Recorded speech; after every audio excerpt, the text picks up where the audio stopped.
We left off last time after a discussion about identifying characteristics that would form your ideal life. Today, our goal is to get clarity around exactly what those things are. Assume for a moment that you have the power to grant wishes for yourself. What would those wishes be? Would it be an exotic sports car? Would it be a dream home? A better relationship with your significant other? Or maybe a fantastic job opportunity? What would it look like? And once you have that very clearly, write it down. Make a list of everything you want. And once the list is compiled, ask yourself a question. Do you believe that it can happen for you at some point in your life? In order to proceed and in order to make things happen, you yourself have to believe that you can do it. So that's a big part of this. Once you've got the belief down, now you want to rank that list.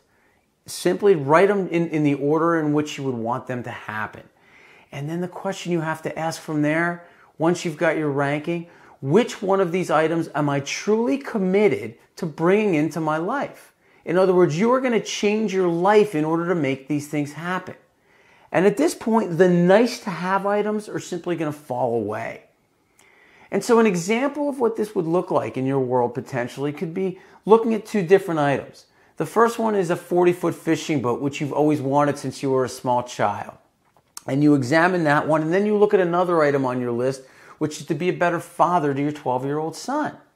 And as you start to look a little bit more closely, you realize that living in the northeast part of the United States, you would only get to use the boat for 3 or 4 months out of the year. And while it would be nice to have the boat, the idea of committing to spending more quality time with your son under the realization that you only have a limited time to be with him and to influence him is probably more important. So that is what you decide to move forward with in terms of a commitment.